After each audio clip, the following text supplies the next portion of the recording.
میرے دوستو، جب انسان اس دنیا سے چلا جاتا ہے تو اس کے ورثہ اس کے ارد گرد قریب جمع ہو جاتے ہیں اور اسے کلمے کی تلقین کرتے ہیں، اس لیے کہ حدیث مبارکہ میں آتا ہے لَقِّنُوا مَوْتَاكُمْ بِقَوْلِ لَا إِلَٰهَ إِلَّا اللَّهِ، کہ اپنے جانے والے کو اس کلمے سے تلقین کرو۔ لیکن اس تلقین کا معنی اور مفہوم کیا ہے؟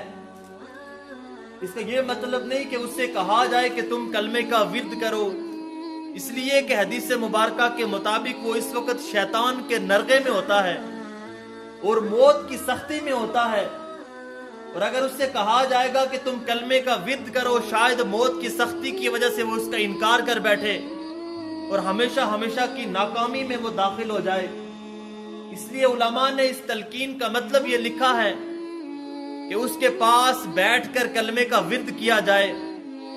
وہ کلمے کا جو ورد جب تمام لوگوں سے سنے گا تو وہ بھی ان کے ساتھ کلمہ پڑھنا شروع ہو جائے گا، اور انسان دنیا میں جو کچھ اپنی زبان سے پڑھتا ہوگا مرتے وقت اسے وہی چیز زبان پر آ جائے گی۔ جو چیز انسان دنیا میں اپنی زبان پر پڑھتا ہوگا وہی چیز مرتے وقت اس کی زبان پر جاری و ساری ہو جائے گی۔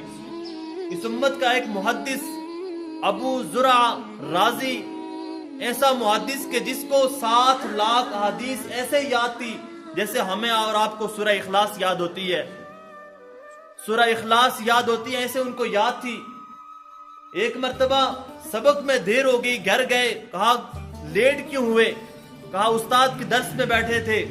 گھر والوں نے کہا تم بھی بیکار، تمہارے استاد بھی بیکار۔ اور بیوی نے کہا کہ اگر تمہارے استاد کو 1 لاکھ احادیث یاد نہ ہوں تو تمہیں 3 طلاقیں ہیں۔ بیوی سے کہا کہ تمہیں 3 طلاقیں ہیں اگر میرے استاد کو 1 لاکھ احادیث یاد نہ ہوں۔ اب غیرت میں تو اس نے یہ بات کہہ دی، لیکن جب استاد کے پاس آیا اور آ کر پوچھا کہ استاد محترم، میں نے اپنی بیوی سے کہا کہ اگر میرے استاد کو 1 لاکھ احادیث زبانی یاد نہ ہو تو تمہیں 3 طلاقیں۔ تو استاد نے کہا کہ غم نہ کرو، فکر کی بات نہیں، تم 1 لاکھ کی بات کرتے ہو، مجھے 7 لاکھ احادیث ایسے یاد ہیں جیسے تمہیں سورہ فاتحہ یاد ہے۔ اب ان محدث کے مرنے کا وقت آیا، پوری زندگی قرآن کے ساتھ جڑے رہے، پوری زندگی احادیث کے ساتھ جڑے رہے، پوری زندگی قرآن و سنت کے ساتھ جڑے رہے۔ اب مرنے کا وقت آیا، تمام کے تمام اساتذہ، تمام کے تمام تلامذہ جمع ہے، شاگرد جمع ہے، اور سارے تلامذہ شاگرد وہ یہ سمجھ رہے ہیں کہ ہم اپنے استاد کو کیسے تلقین کریں کلمے کی، اس لیے کہ پوری عمر تو انہوں نے ہمیں پڑھایا، ہم مرتے وقت انہیں کلمے کی کیسے تلقین کریں۔ چنانچہ انہوں نے روایات اسناد کے ساتھ پڑھنا شروع کر دی، احادیث پڑھتے اور ان کو سندوں کے ساتھ ذکر کرتے، پڑھتے رہتے۔ جب ان کے استاد ابو زرع رازی کی باری آئی، انہوں نے تمام کی تمام روایت کو پڑھا اور پھر اس سند کو پڑھا کہ من آخر کلامہ لا الہ الا اللہ دخل الجنہ، کہ جس شخص کا آخری کلمہ لا الہ الا اللہ ہوگا وہ جنت میں داخل ہوگا۔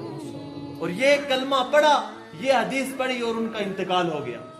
تو میرے دوستو، انسان جیسے زندگی گزارتا ہے اس کو موت بھی ویسی آتی ہے۔ انسان جیسے کلمات دنیا میں اپنی زبان سے نکالتا ہے ویسے ہی کلمات زبان پر اس کے وہ جاتے وقت اس کی زبان پر جاری ہوتے ہیں۔ لاہور کا ایک ڈاکٹر کہنے لگا کہ میرے پاس ایک عجیب وارڈ میں مریض آیا کہ جب آیا تو کہنے لگا کہ مجھے گانے لگا کر دو۔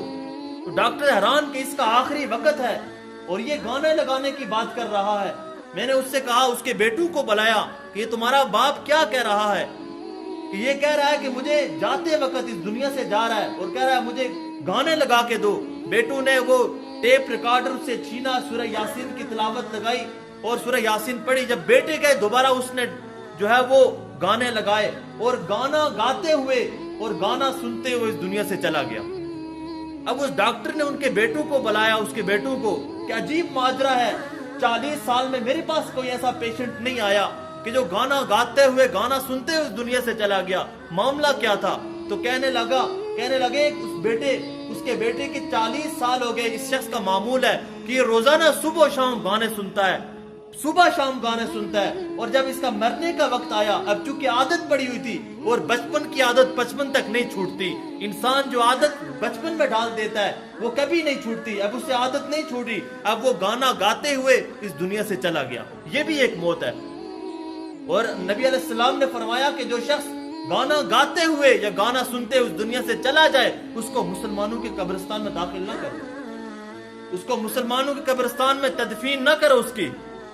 تو میرے دوستو، میں عرض کر رہا تھا کہ انسان کا مرتے وقت جو چیز دنیا میں پڑتا ہے وہی چیز اس کی زبان پر ذکر جاری ہوتا ہے، اس لیے ہمیں زیادہ سے زیادہ کلمے کا ذکر کم از کم 70,000 مرتبہ یہ وظیفہ ہمیں اپنے پاس محفوظ رکھنا چاہیے، اس لیے کہ زندگی کا کوئی پتہ نہیں، اور یہ کوئی مشکل نہیں ہے۔ اگر ایک دن میں انسان 1000 مرتبہ کلمے کا ورد کرتا رہے تو 70 دن میں 70,000 اس کے لیے کوئی مشکل بات نہیں ہے۔ اور جو شخص، حدیث مبارکہ میں آتا ہے کہ 70,000 جس کے پاس وظائف جمع ہوں گے کلمے کے، تو حدیث مبارکہ میں آتا ہے کہ وہ قبر کے عذاب سے محفوظ رہے گا، اور اللہ پاک قبر میں اس کے ساتھ بخشش کا معاملہ فرمائیں گے۔